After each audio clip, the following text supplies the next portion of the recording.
automatismo e corpo espiritual. Automatismo fisiológico. Compreensível salientar que o princípio inteligente, no decurso dos evos, plasmou em seu próprio veículo de exteriorização as conquistas que lhe alicerçariam o crescimento para maiores afirmações nos horizontes evolutivos,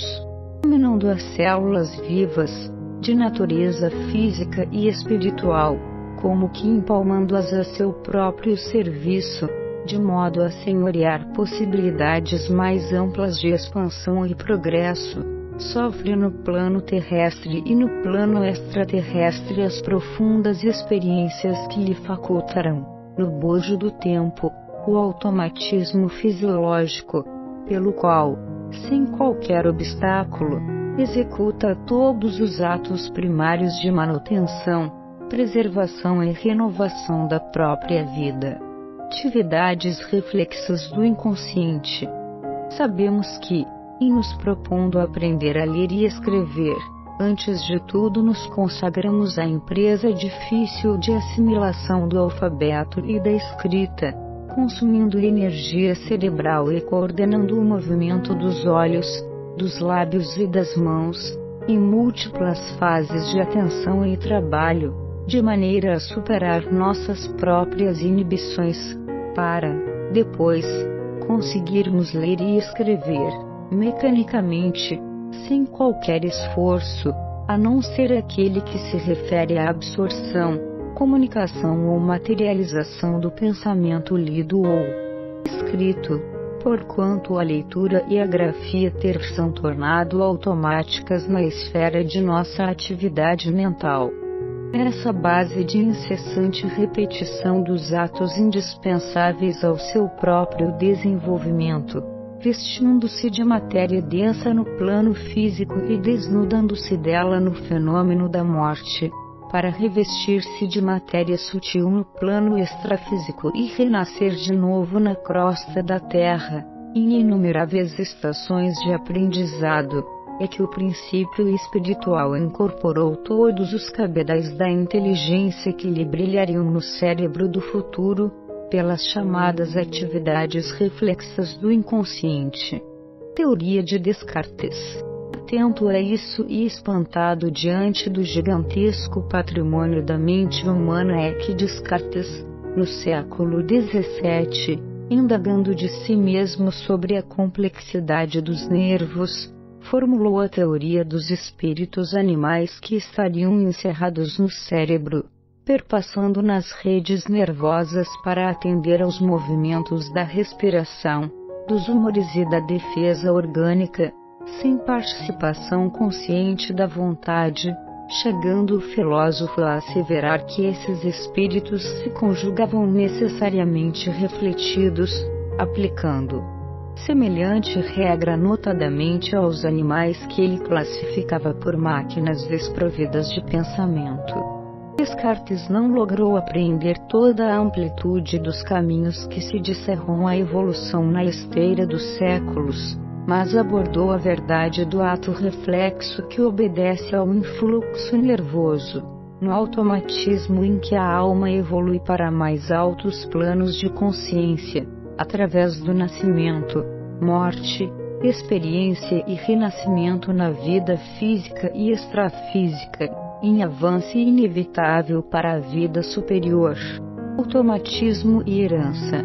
Assim como na coletividade humana, o indivíduo trabalha para a comunidade a que pertence, entregando-lhe o produto das próprias aquisições, e a sociedade opera em favor do indivíduo que a compõe, protegendo-lhe a existência, no impositivo do aperfeiçoamento constante. Nos reinos menores o ser inferior serve à espécie a que se ajusta, confiando-lhe, maquinalmente, o fruto das próprias conquistas, e a espécie elabora em benefício dele, amparando-o com todos os valores por ela assimilados, a fim de que a ascensão da vida não sofra qualquer solução de continuidade. Se, no círculo humano, a inteligência é seguida pela razão e a razão pela responsabilidade, nas linhas da civilização, Sob os signos da cultura, observamos que, na retaguarda do transformismo, o reflexo precede o instinto, tanto quanto o instinto precede a atividade refletida, que é a base da inteligência nos depósitos do conhecimento adquirido por recapitulação e transmissão incessantes, nos milhares de milênios em que o princípio ou espiritual atravessa lentamente os círculos elementares da natureza, qual vaso vivo, de forma em forma, até configurar-se no indivíduo humano, em trânsito para a maturação sublimada no campo angélico.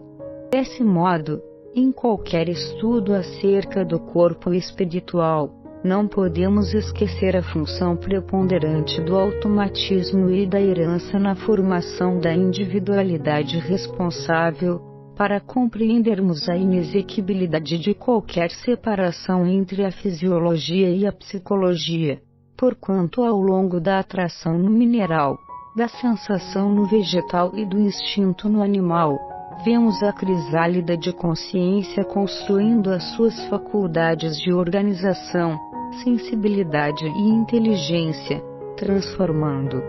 gradativamente toda a atividade nervosa em vida psíquica, evolução e princípios cosmocinéticos. Os dias da criação, assinaladas nos livros de Moisés, equivalem a épocas imensas no tempo e no espaço, porque o corpo espiritual que modela o corpo físico e o corpo físico que representa o corpo espiritual constituem a obra de séculos numerosos, pacientemente elaborada em duas esferas diferentes da vida, a se retomarem no berço e no túmulo com a orientação dos instrutores divinos que supervisionam a evolução terrestre.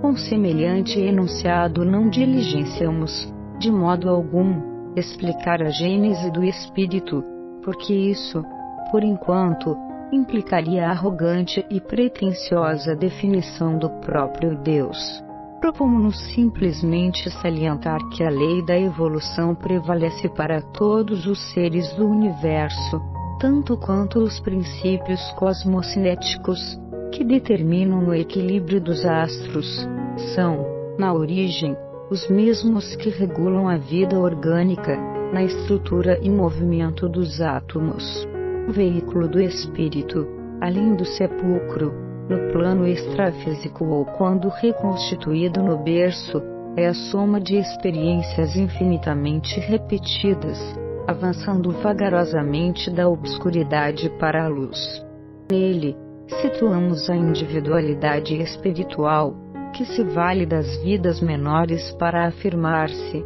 das vidas menores que lhe prestam serviço, dela recolhendo preciosa cooperação para crescerem a seu turno, conforme os inelutáveis objetivos do progresso.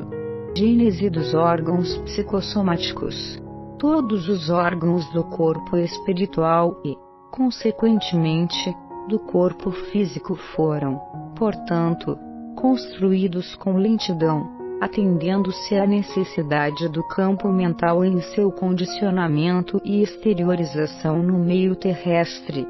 É assim que o tato nasceu no princípio inteligente, na sua passagem pelas células nucleares em seus impulsos ameboides, que a visão principiou pela sensibilidade do plasma nos flagelados monocelulares expostos ao clarão solar, que o olfato começou nos animais aquáticos de expressão mais simples, por excitações do ambiente em que evolviam, que o gosto surgiu nas plantas,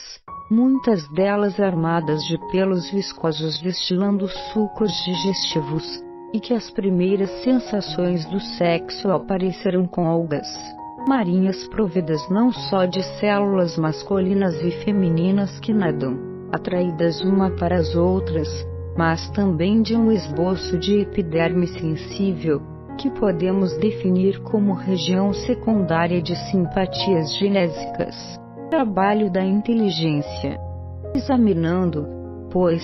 o fenômeno da reflexão sistemática, gerando o automatismo que assinala a inteligência de todas as ações espontâneas do corpo espiritual. Reconhecemos sem dificuldade que a marcha do princípio inteligente para o reino humano e que a viagem da consciência humana para o reino angélico simbolizam a expansão multimilenar da criatura de Deus que, por força da lei divina, deve merecer, com o trabalho de si mesma, a auréola da imortalidade em pleno céu. Pedro Leopoldo, 26 de janeiro de 58. Livro Evolução em Dois Mundos.